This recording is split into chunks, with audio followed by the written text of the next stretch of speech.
ఆదర్శ రైతుకు ఆత్మీయ సన్మానం. భద్రాద్రి కొత్తగూడెం జిల్లా భద్రాచలంలో ఉన్నటువంటి కమ్మ సంఘం ఫంక్షన్ హాల్ నందు పలు పార్టీలకు చెందిన నాయకులు, స్థానిక ITC employees, retired employees, port Rangarao యొక్క శ్రేయోభిలాషులు, అభిమానులు ఇటీవల యూత్ ఫర్ యాంటీ కరప్షన్ సంస్థ ఆధ్వర్యంలో నిర్వహించిన ఉమ్మడి ఆంధ్రప్రదేశ్ లో ప్రతిభ కనపరిచిన 25 మంది రైతులను సన్మానించగా, అందులో ఆదర్శ రైతుగా భద్రాచలం వాసి తెలుగుదేశం పార్టీ రాష్ట్ర టీఎన్టీసీ ప్రధాన కార్యదర్శి పోర్టు రంగారావును ఆదర్శ రైతుగా గుర్తించడంతో ఈ రోజు ఆదర్శ రైతుకు ఆత్మీయ సన్మానం నిర్వహించారు.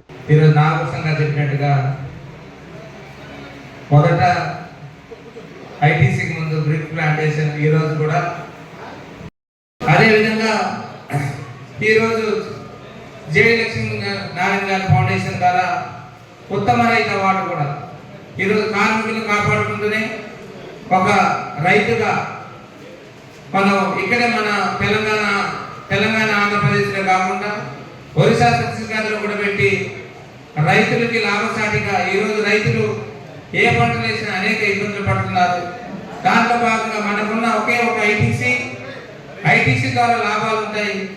అందరం నష్టపోకుండా 2-3 సంవత్సరాలకు అందరం పంట వేసుకుంటూ మరియు ఈ యూకలిప్టస్ ఏదైతే యూకలిప్టస్ ద్వారా మనం ఐటీసీ ఉంది లాభాలు పొందుతున్న ఆలోచనతో ఈరోజు ఒక రైతుగా ఈరోజు గుర్తించి జేడి లక్ష్మీనారాయణ గారి ఫౌండేషన్ ద్వారా ఆయనకి ఈరోజు ఉత్తమ రైతు అవార్డు అనేది చాలా సంతోషంగా ఉంది. అది మన రంగారావు గారికి రావడం అనేది ఇంకా అదృష్టంగా భావిస్తున్నాం.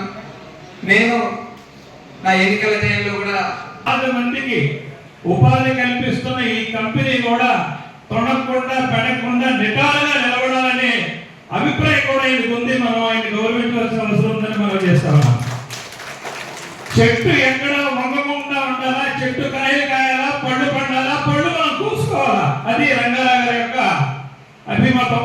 అలాగే ఆయన ఇన్ని అగ్రిమెంట్లు చేసినా, ఎంతమంది కార్మికులకి న్యాయం చేసినా ఆ గొప్పతనం ఆయనకే దొరుకుతుందని నేను ఈ సందర్భంగా మనవి చేస్తూ, అనేక మంది మనం ఏదో ఒకే పని కాదు, అన్ని పనుల్లో ఏ పని చేసినా, అటు వ్యవసాయం చేసినా, ఇటు నాయకత్వం చేసినా, అలా తెలుగుదేశంలో ఉన్నా, ఎక్కడున్నా సరే ఆయన యొక్క నిబద్ధత, ఆయన యొక్క పట్టుదల, అది మనందరం కూడా కొంత అలవర్చుకుని ముందుకు పోవాలని సందర్భంగా నేను మనవి చేసుకుంటూ, అలాంటి గొప్ప నాయకుడు టీఎన్టీసీ యూనియన్లో కార్యకర్తగా జీవన ప్రస్థానం మొదలుపెట్టి ఈ రోజు టీఎన్టీసీ యూనియన్ అధ్యక్షుడిగా అవుతూ 2 సార్లు ఈ యూనియన్ గెలుపుకు కృషి చేయగలిగామంటే వాళ్ళ యొక్క సహాయ సహకారాలు అంతగా ఉన్నాయని చెప్పి తెలియజేస్తా ఉన్నాం.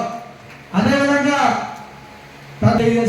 జగదీష్ తమక్ గారు కాబట్టి వారు పట్టుకున్నటువంటి ఏ రంగమైనా ఆ రంగంలో ఉన్నత శిఖరాలకు అధిరోహించే విధంగా, ఒక ఫ్యాషన్తో చేసే విధంగా ముందుకెళ్తున్నటువంటి మా నాయకులు శ్రీ పోర్టు రంగారావు గారికి వచ్చినటువంటి యొక్క అవార్డు ఈ భద్రాచలం పరిసర ప్రాంత రైతులకి, కార్మికులకి, ప్రజలకి అందరికీ వచ్చినట్టే భావిస్తున్నామని చెప్పి మరొకసారి మేము తెలియజేస్తా ఉన్నాం. కూడా వారి యొక్క సమయం